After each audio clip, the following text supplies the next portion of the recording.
on. Let's get things underway. So, welcome everyone. Welcome to Coast to Kosci 2024. And welcome to this first webinar of 3. So we'll be using these to familiarise yourselves with what Coast to Kosci is all about. Huge congrats on getting this far. We just hope everybody can get to the start line to start off with, and then the finish line obviously afterwards.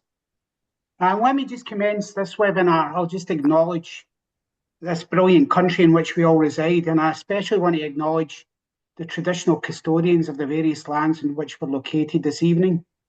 And I'll give a special mention to the lands in which we run the Coast to Kosci race, so those of the Yuin, and hopefully I can pronounce this right, the Ngarigo people. And then I'll pay my respects to elders past, present and emerging, and they celebrate the diversity of all these Aboriginal people and their ongoing cultures and connections to the lands, to the mountains and to the waters of Australia. So a couple of house rules.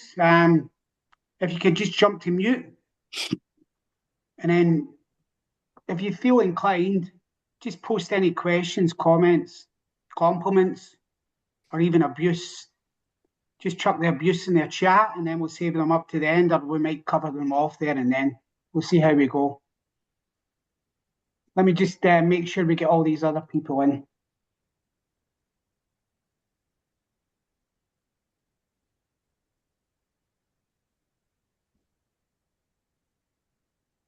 Hey, welcome everyone.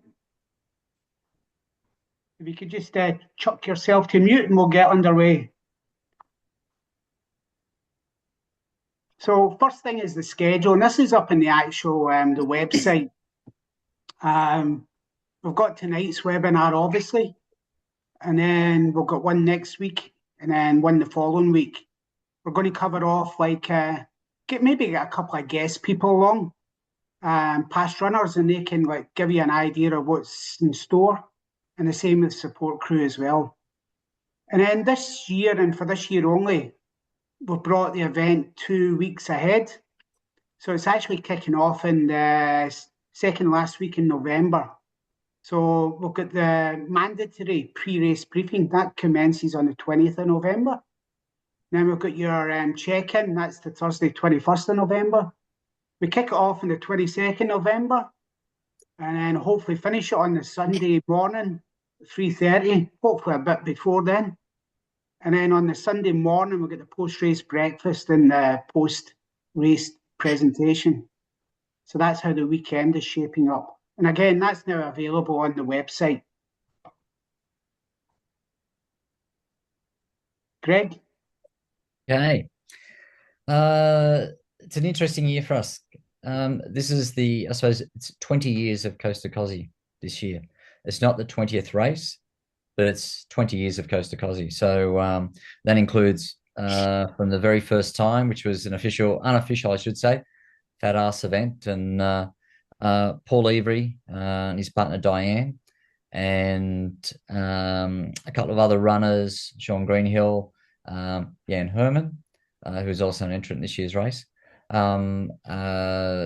worked out a route which actually follows to some degree the traditional Aboriginal trading paths of the Bundian Way, which actually starts at the mouth of the Nullika River and ends up at the top of Kosciuszko.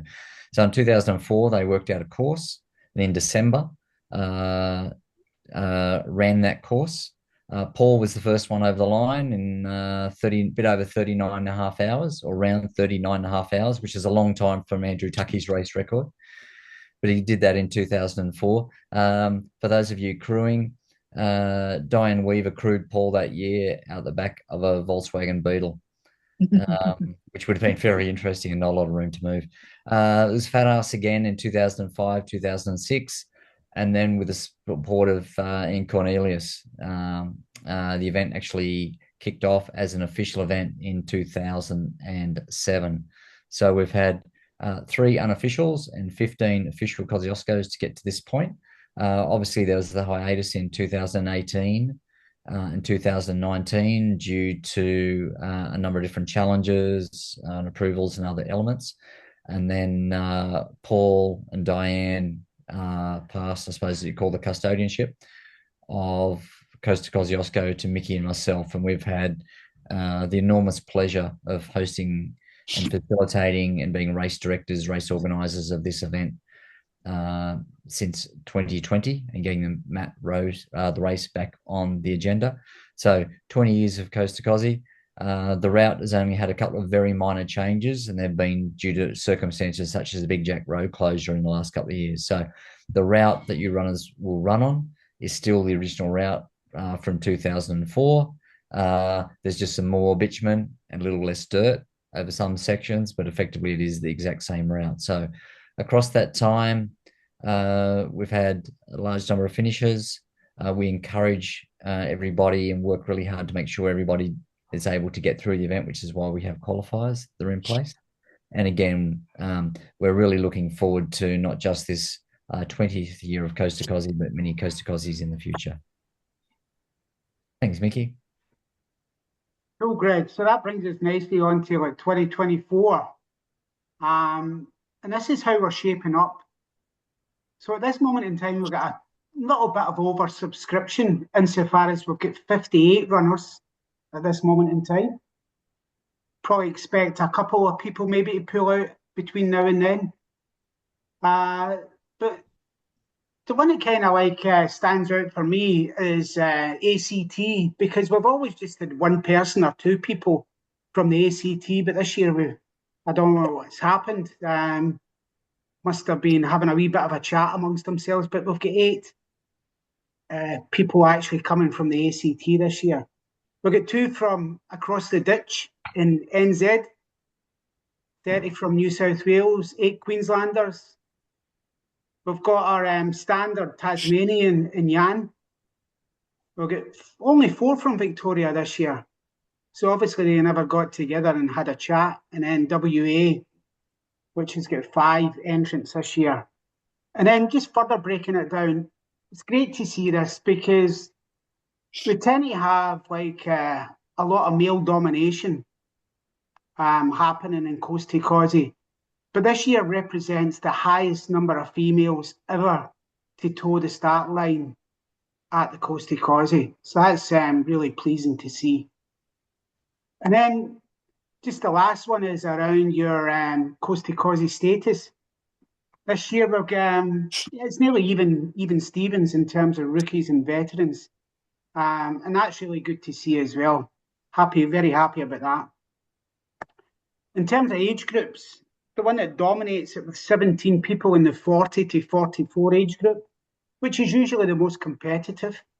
We've got 3 oldies as well. Sorry, Pam, for describing you that way, but I put myself in that same bracket, so don't worry. And then we've got 155 to 59, and we've got 125 to 29. Last year we had somebody at the age of 24 completing the Coast to Kosci, and they were our youngest ever runner. But yeah, by far away our biggest age groups, the 40 to 44 age group. And then if we look at like the number of previous finishes, there's a guy that's away out there. He's got 13 previous finishes in Kevin Brick Heaton. We'll get somebody at 11. Remind me who that is, Greg? Sorry. By memory, it's Yan. Yeah. And then in 8 finishes, we'll get Pam, looking for her 9th finish this year. And then if you have a look at the number of people who have actually done Coast to Kosci just the one time, 17. And yeah, really pleasing to see that as well. So a really good mix of rookies, a really good mix of veterans, a really good mix of different states represented. And we've even got 2 internationals as well. So delighted at this kind of breakdown. Greg. Okay. The core principles of all the stuff we're going to go through today, or tonight, I should say, and also that you'll hear us talk about all throughout the race, are all about runner safety. We want you to be aware of the rules, the conditions. They're all there to protect you. All right. we have race officials who are out on course. They're actually out there to help you while they do monitor situations. They're not looking around, walking around, or driving around, uh, looking to put fines on you and do all those sorts of things. Everything we want to do is about you having a safe time and returning you to your loved ones, your support crew to their loved ones, safe and sound post race. Everything we do comes from a good place, and it's all about runner safety for the right reasons. As always, as part of that, and as you well appreciate, as ultra runners, particularly as far as the longer races go on, it's about making smart decisions.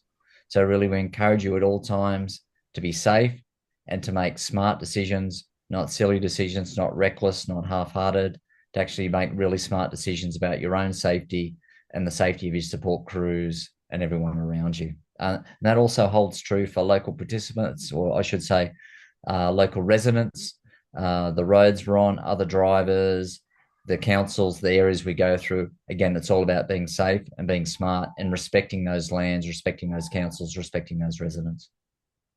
Thanks, Mickey. Key things to be aware of. As Mickey outlined, we normally kick off on the first Friday in December, as it's a traditional spot. The Coast To Kosci is held. For this year only, we're starting 2 weeks earlier. We just want to thank Mickey. I've got a major event on in December, and so we've pulled the event forward this year for 2 weeks only.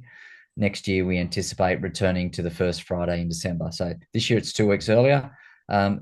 We have had snow on top of the mountain. It doesn't look like we'll have snow, even though we're a couple of weeks earlier this time. So you've heard of all these guys that have run around Australia and the guy that ran across Australia. They're all youngsters, comparatively speaking. So Greg's trying to do one for the oldies, and he's running from the top of Thailand to the bottom of Thailand, 1,600 Ks. So that's the event that's grabbing a little bit of precedence, but yeah, we've just brought the event 2 weeks earlier. Just thought I'd do a plug there for you, Greg. Thanks, Mickey. For the people who've mostly completed Kosciuszko more than once, you'll be familiar with Big Jack Mountain Road. It is open again and operational, which is Pam's excited. Cowbell Trail was remote. You felt special because it was really quiet. You looked down on Big Jack Mountain Road. It was actually really peaceful and quite serene, but there was a predisposition to snakes there as well, and it was remote. So Big Jack gets us back on the traditional course. The roads have been repaired. It is still a dirt road, a little bit of bitumen at the top, but it has been repaired and is good to go. So you are returning to Big Jack Mountain Road fully up to Cathcart. We are using trackers again this year. We did say last year it was a learning exercise for us, and we had pretty good results as far as use of the tracker goes. There was the odd exception where we replaced a couple. And yes, one of the race leaders did have a lot of problems with their race trackers, but there were no issues. And we're very clear to people, the tracker is there predominantly for race coverage. We can rely on it if we need to go and find where people are, if there's an incident out on course. But we do want the trackers worn. And again, we had a lot of positive feedback about the coverage of last year's event. We do recognize that there are a lot of spots particularly, I suppose, through towards Dalgety and even towards Cathcart, that coverage is very limited, and that does create a bit of issue. And we're also working through with the trackers.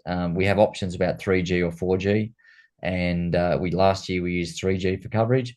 But as you're probably well aware, the 3G network's being shut down over the next couple of months. So we're just working through, from a race tracking perspective, what that will mean. But the intent is to use them because they do help us with race coverage. And again, they enable us to know where you are should there be a significant incident in the race, and we need to be able to find people. And Matt Pilley, we've asked the actual suppliers of the trackers to give you special dispensation this year. So hopefully you'll be all right, mate. High-vis vests, they do have to be worn. First of all, support crew have to wear them at all times. For runners and pacers, use them after checkpoint 4, which is at about 106K, where the last bit of dirt finishes, and the bitumen road commences at a T intersection on the Snowy River Way. For support crew, it's important that you do wear them at all times.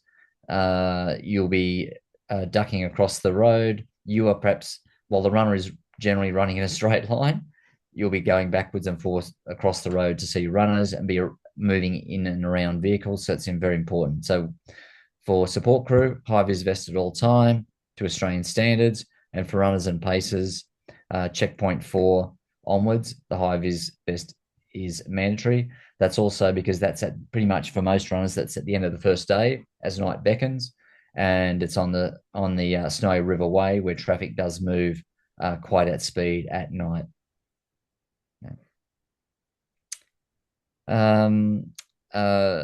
There's a small, I suppose, zigzag section where you cross the Monaro Highway at Bibbinluke.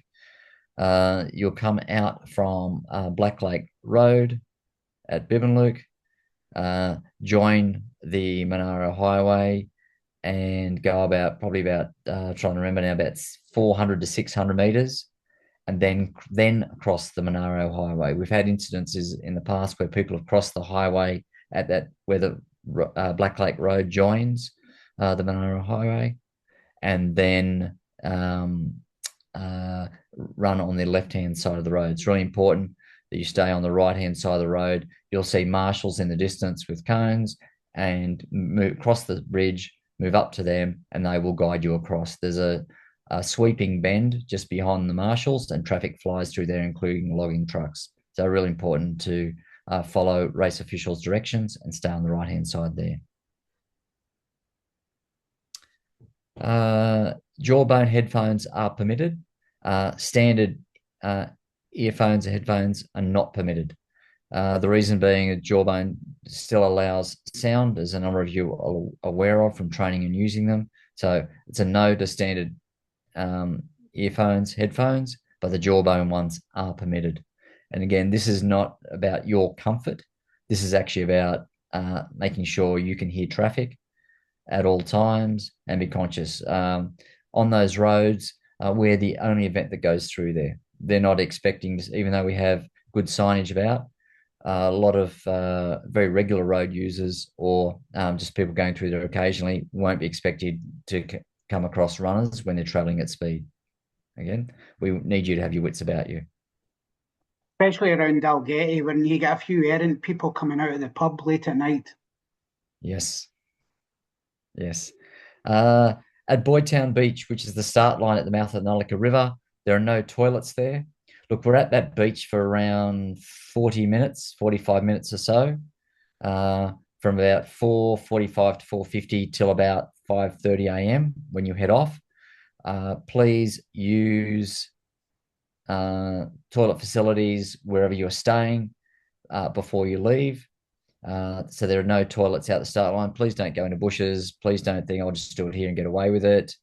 It's important. It's part of all of our conditions. So please respect that.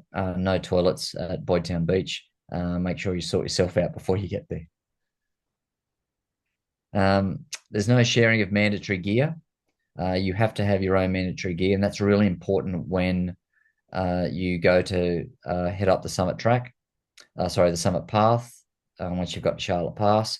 So that's the only spot we're allowed more than one pacer. And so if you have 3 or 4 people going with you, each must have the mandatory item. You can't share stuff. Right? And it's really important. And you're probably aware that we're well overdue for some good weather. We've had, let's be blunt, we've had shit weather pretty much for the last 4 to 5 years. All right, including atrocious weather conditions last year, which a number of the runners actually loved in the end. But so it's important you have that mandatory gear. It can be lovely and sunny on top of the mountain, and then by the time you get to Seaman's Hut, the temperature can drop 5 degrees, 10 degrees. So really important everyone has their own mandatory gear, and that gear will be checked by the officials through a checklist to make sure everyone's got it. Responses of, yeah, it's in my bag. No, we need to see it. I've got it somewhere. No, we need to actually see it and make sure you've got it. It just creates too much risk. And you can actually send your pacers or your support crew ahead and they can get it checked so that you don't get delayed. Mm. And a few runners definitely deploy that approach. Yeah. So you can go ahead at Charlotte Pass as long as all the gear is checked off for you, and then your support crew catch you up and have it with you. All right. If your support crew doesn't have one item of your gear, you have to come back. All right. So make sure everybody's got it packed, sorted when you get there. It's a good time saving, and you will be checked. And as you approach Charlotte Pass, we encourage your support crew to go ahead, get Charlotte Pass, get all the gear checked off, so when you come through, you can keep going and you haven't got to wait around while you're getting gear checked. Okay. No standing atop the can at the summit of Mount Kosciuszko. The old days are gone. And look, the key reasons for that, it's part of our conditions of approval from national parks. And they remind us they've had a number of instances where someone's fallen off the can, badly broken a leg, something's happened, and they've had to helicopter in to get them out. And I can assure you, national parks really don't want the cost and effort of doing that. So a clear condition for us is to not stand atop the can. So we encourage you to please respect that rule.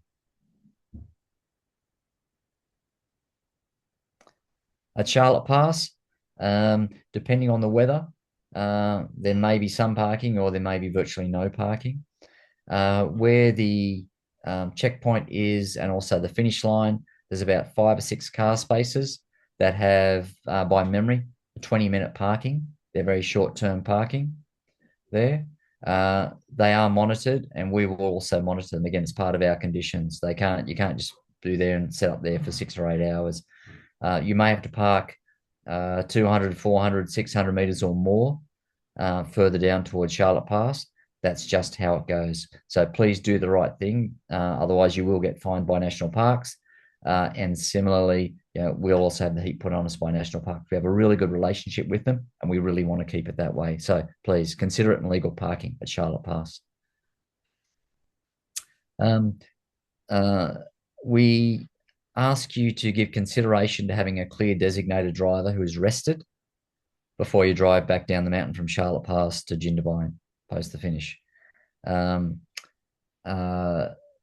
I know pretty well every time we've gone back down the mountain in the wee small hours, or with really tired support crew or officials, there's usually a wallaby, a kangaroo, a wombat, something else, driving rain.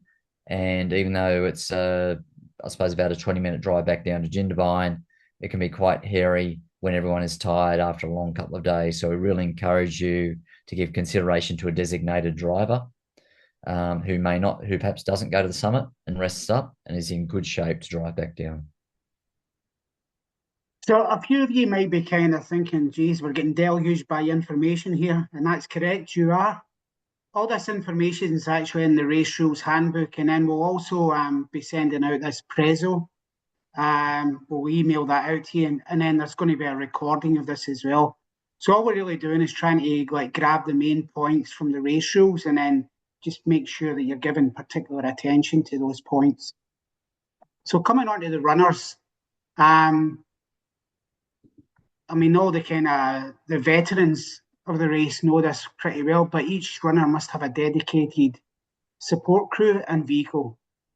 There's only 2 occasions where we ask you to run on the actual the left-hand side of the road, and that's going up Big Jack Mountain Road and then going up Baloka Hill. Otherwise, it's on the right-hand side of the road facing oncoming traffic the whole way. So hopefully that's pretty straightforward. Just keep to the right-hand side, face the oncoming traffic, aside from 2 instances, and they're both going up the pretty significant hills.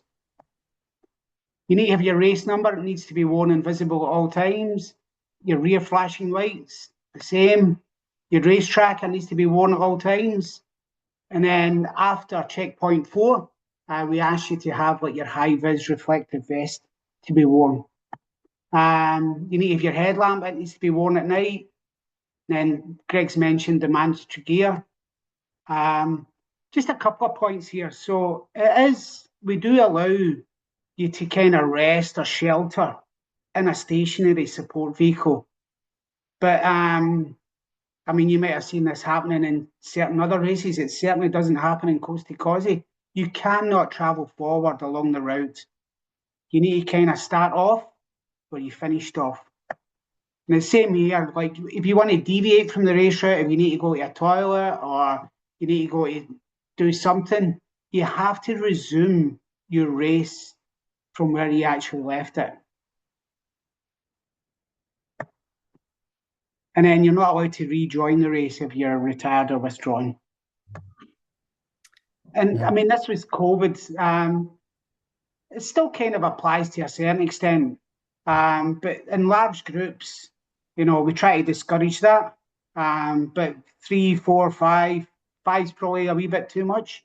But do run in like groups, but keep it pretty small. I think again, the consideration with safety is, Mickey said about someone leaving the Dalgety pub late at night, driving on a reasonably wide bitumen road with a lot of sweeping bends. They may be expecting to see the odd kangaroo or something. They're not necessarily expecting to see 4 runners spread across the road. So please, take care. And they are moving at 100K. All right. So please do take care. Just probably to emphasize one of the points that Mickey raised about a dedicated support crew. We very strongly recommend you have an experienced support crew. In past years, there are a few runners who may have been able to finish had they had a more experienced support crew that were able to manage their runner better and are able to cope with all conditions. And it is a race which takes up to 46 hours. And we talked about smart decisions. It's pretty easy to make a smart decision 4 hours or 6 hours in. It's a lot different to make a smart decision when you are 34 hours in and everybody is tired and or is perhaps less experienced or inexperienced. So we strongly recommend, suggest, encourage an experienced support crew who have done events with you previously or have done support crew activity at a number of other events. Yeah, even do like a test run with like that support crew. Maybe even do it through the night so to give everybody an idea of what's in store. And one other aspect of that as well is we do strongly recommend, I mean, we might actually make it mandatory in future races that you have a minimum of 2 people in your support crew. Having one just doesn't kind of cut it. So you really do need to think about having at least 2 people on your support crew.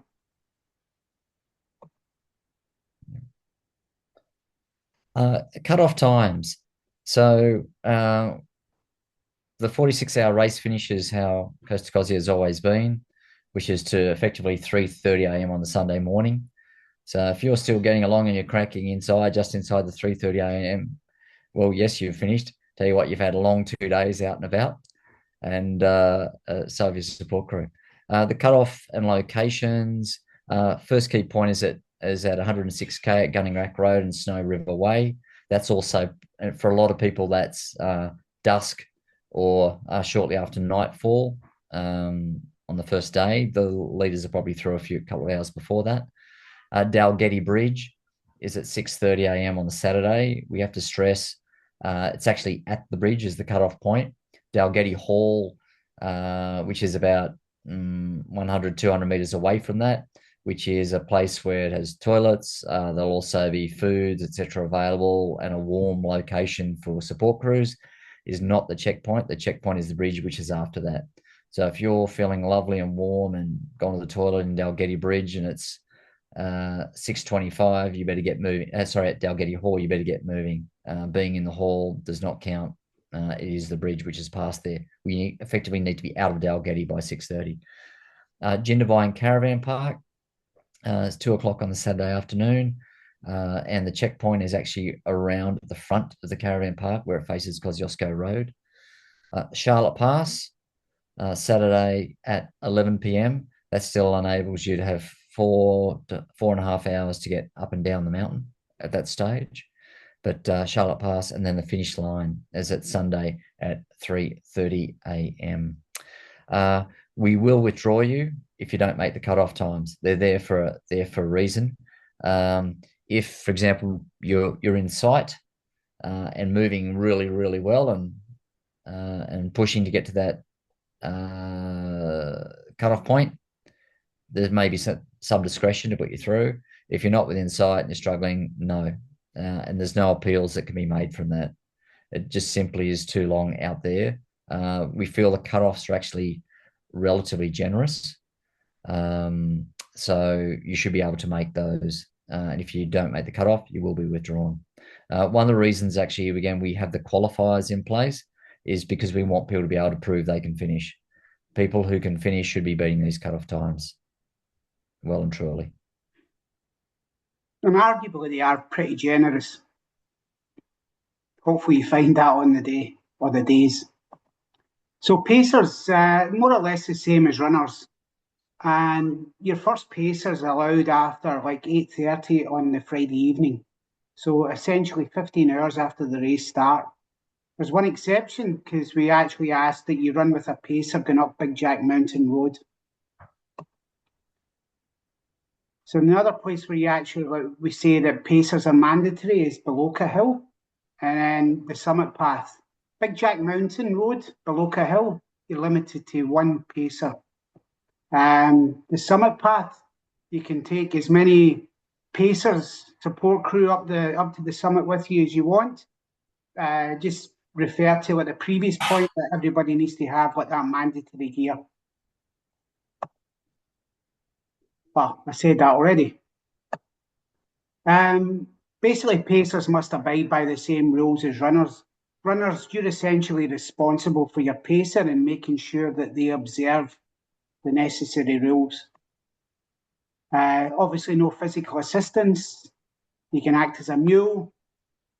The pacer needs to have the same rear flashing light, needs to be worn and visible at all times. High-vis reflective vest, same again. Headlamp, same again. So that's basically the pacers. Support crew, Greg. Okay, so support crew obviously have an extremely important role, which is effectively to get you, the runner, to the finish. You'll note appropriate checkpoints there and the details. Prior to Coast To Kosci, a week or thereabouts, or within the week prior, the crew chief Coast To Kosci WhatsApp group will be set up. That is very clearly limited to just the crew chiefs. Right? It's important to have a very direct line of contact for communication. Now, it doesn't matter if you swap crew chiefs or you have your crew chief sleep. It's important that a person still has access to that phone to be able to report in. Similarly, that's also our broadcast message out to you should there be an incident or concern and we need to communicate. So the nominated crew chief we will have their mobile number and set up a WhatsApp group just for those crew chiefs. When you go through a mandatory checkpoint, you need to report in. Even though there are trackers, you still need to report in. And it is simply your runner has got your runner's name, what checkpoint they've gone through, and the time of day they've gone through. Preferably, are they in good condition, yes or no? We require of that. You can only support crew. There can only be one support vehicle at a time.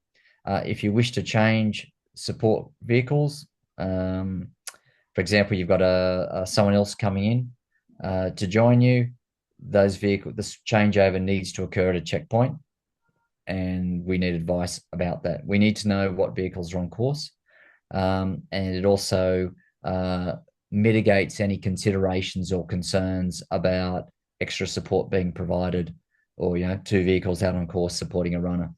Wherever possible, the intent is that each runner and their support crew has access to about the same facilities, same resources as everybody. Yes, some people prepare better, have different foods, more foods, all those sorts of things. But you can only have one vehicle out there on course at any time, and that vehicle is nominated, and we will need to know the rego, and we'll get that when you actually register at registration. Yeah. Again, to stress, the high-vis vests have to be worn at all times outside of the support vehicle by the support crew. The incidents, no, keep going, Mickey, keep going. But look, the incidents is, as a support crew, you'll be darting across the road. There's always a tendency to focus on your runner. You see them coming, you look, yeah, there's no traffic. But on some of those dirt roads, the traffic is actually, there's a surprising amount, and they do move at speed. And again, they're local residents who are used to driving along there with no traffic at whatever speed they wish to drive at, on whatever side of the road they wish to drive at. They're not necessarily anticipating seeing a heap of vehicles and a heap of runners around. So please do take care. And again, before you cross the road, the classic stuff, look left, look right, look left again, and make sure you're safe to cross. For the sport vehicle, travel at a maximum of 40 kilometers an hour on the race route. Okay. And you have to travel with your hazard lights on at all times. 40 kilometers an hour seems quite slow, but remember, your runner is doing nowhere near that. And you get the chance to just amble on up ahead in the leapfrog manner and wait for your runner to come through. There's no need for you to be traveling more than 40 kilometers an hour. Again, and this gets back to safety for everybody out on course. No one is any different. And please, with your hazard lights on at all times, do take care with your batteries and manage your battery life. There is a risk that if you don't do that, you'll get a flat battery overnight. And while race officials and support crews will look to come to your assistance, the best thing is not to get into that situation. So manage your vehicle battery life with your hazards on so that you don't get a flat battery. Don't stop or park under trees, in front of driveways and Toowoomba Road or up Baloka. The reason about not stopping or parking under trees is there are still issues from, first of all, bushfires, and then again from floods, where there's still a lot of weakened trees and trees dropping and falling. Council crews do go through periodically and clean stuff up. And for those runners who participated last year, you'll be well aware there was a giant tree down across the road about 10K into the course on the way to Toowoomba. So please do not park under trees. Do not park in front of driveways. 2 reasons. One is they're used for residents for access. 2, if you're taking up a driveway, residents will tend to complain. Just park in a safe spot off the road. Do check where the spot where your parking is, that you can easily get in there and get out of there.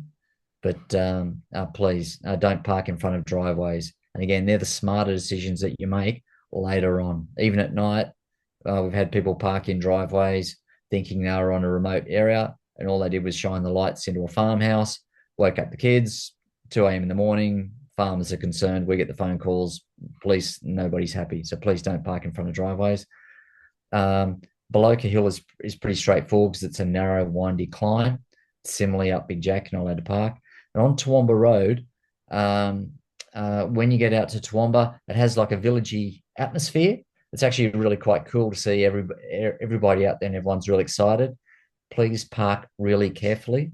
The first part before you get to the actual checkpoint, we don't want you to park there. We want you to park beyond the checkpoint or on the side road there. It just makes it very narrow. And at that time in the morning is also when the school buses are running and people are going to work. So please park appropriately and park safely.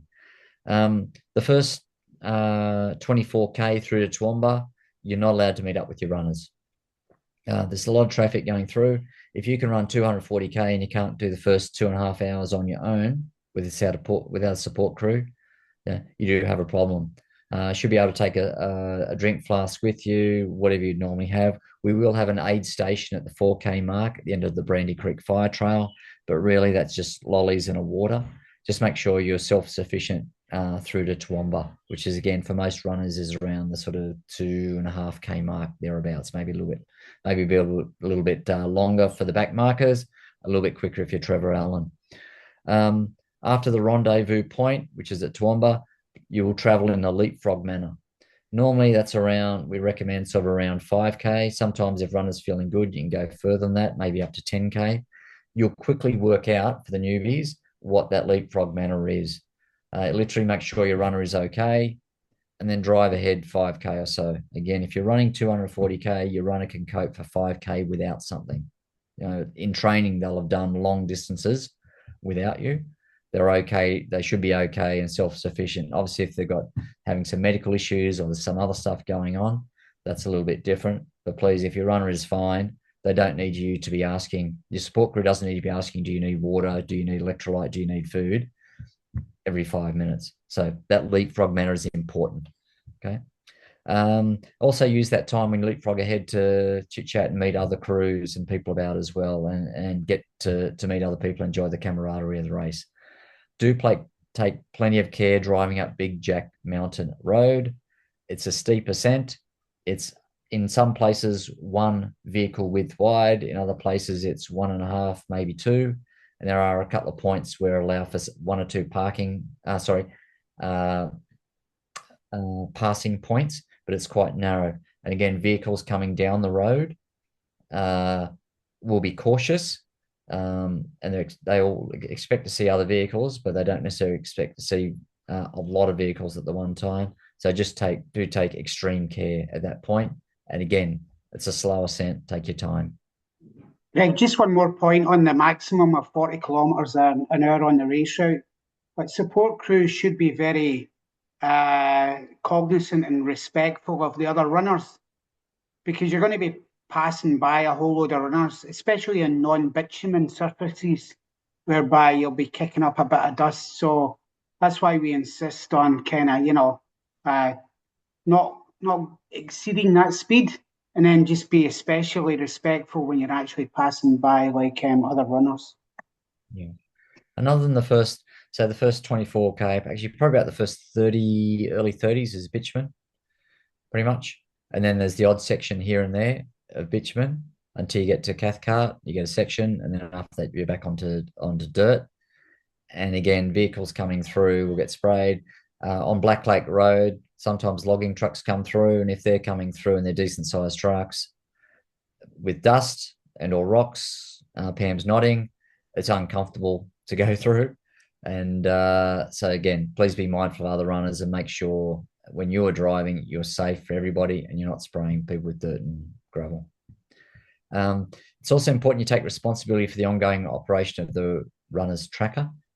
The runner just wants to run, obviously. If there are issues with the tracker, we'll work that out fairly quickly because they just won't be seen and cited. Let us know via the crew chief WhatsApp. We'll look to get a replacement tracker to you. And if there are other issues around it, we'll deal with it. But again, please take responsibility to make sure everything is right with your runner, and you have reported in their location at the checkpoint, and you're where their tracker is working. As support crew, you can hand off food, drinks. You need to do that on the right-hand side of the road. So we want you to cross the road to your runner. The reason for that is, first of all, your runner wants to take the most direct route. They're running a long way. Secondly, particularly as the longer the race goes on, the runner is more likely to be tired than you are. They're also been facing the one way. You're able to look both ways much more comfortably and much more safely, and make decisions about crossing the road. So hand off the food and drinks on the right-hand side of the road, cross the road to your runner. No assistance from a moving vehicle.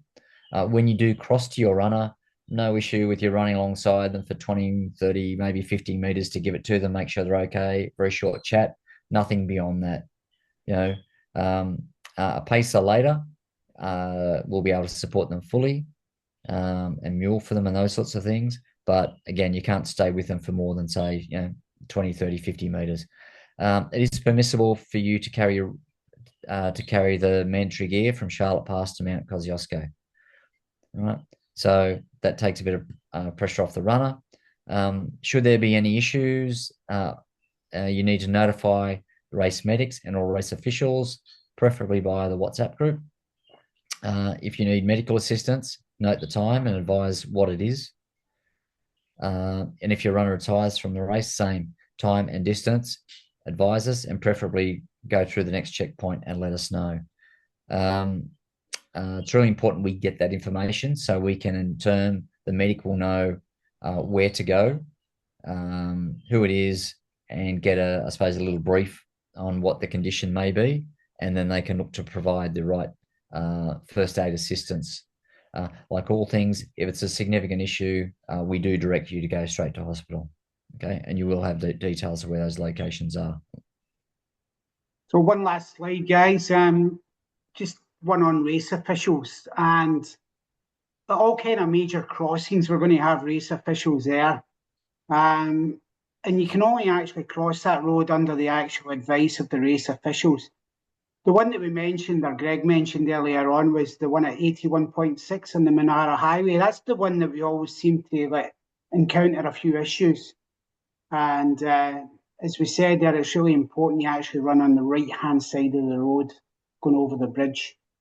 There's a few more, but those are early on in the race. And yeah, you'll definitely see the officials, and they'll be helping you stay safe and get across the road easily. Basically, like the crew chiefs, we use WhatsApp. We've used that for like the last 4 years, and we've found it an excellent medium to get messages out there, hear from other people if they're experiencing any issues. So, as Greg mentioned, in the week before the lead up, you need to assign your crew chief. We'll get them into the Coast To Kosci WhatsApp group, and then we can basically use that to maintain communications before, during, and even after the race. We've been a wee bit unfortunate, or been more blunt, shit with the weather, and we maintain the actual right to draw the race to a close at Charlotte Pass and not let anybody up the mountain, should we deem it's kind of too dangerous. We consult with the National Parks and Wildlife Services, a guy called Tim Greville, he's the ranger for that kind of Kosciuszko region. So we get in touch with him, and we kind of get weather forecasts, and we're very much across it. But because of the rapidly changing nature of the weather, yeah, we really need to bear that in mind as well. So if we make any decision, it's definitely in your best interest. And then just the last point is it is the runner's responsibility at the end of the day to make sure their pacers adhering to the rules, making sure their support crew adhere to the rules. If we catch anybody kind of falling afoul of those rules, then we'll impose time penalties. Those are usually done at Charlotte Pass prior to going up the mountain. If it's serious, we'll actually we've not had to do this yet, disqualify anybody from the race, or even exclude them from future editions of the Coast To Kosci. But if we have to do it, we have to do it, because what we want to try and do is ensure the sustainability of the race. Those race rules are in place because of all the actual approvals we have to get through. There's 11 different approvals we have to get through to actually run the race. So we don't want to fall foul of those and then actually compromise the ongoing nature of the race. So that's why they're in place. And again, no appeals can be made. Our decision is final. So, the intent of this webinar was to go through race rules and share those with you. We appreciate we've given you a lot of information. Again, race rules are available on the website, and we'll go through a Q&A piece at the moment. The intent, again, about all the race rules is around being safe and making smart decisions. Qualifiers are there to ensure that wherever possible, we've selected runners who have demonstrated they are capable of finishing. We want you to finish. So please abide by the rules, and you increase your likelihood of finishing. Similarly, the officials that are out on course, they're there to help you.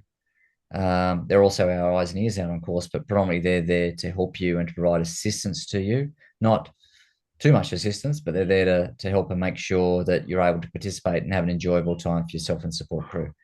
Our next webinars will be next week on runner considerations. So it's more about, as runners, what are some things you may anticipate that you may not have come across before, particularly for all the newbies. What are the things you'd like to ask and work through?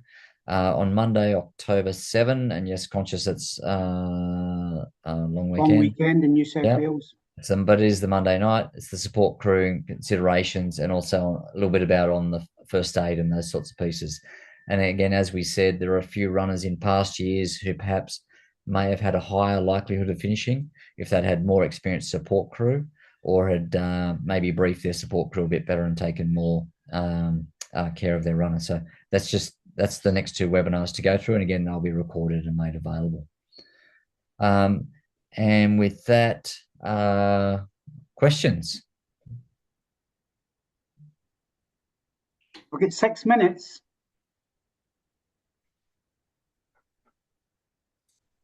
Are you showing off, Sophie? Looks like she is. You can come off mute, by the way. So that's your actual training session, Sophie. Yeah. Of course, we'll love your crews to be on there, and and again, it will be recorded.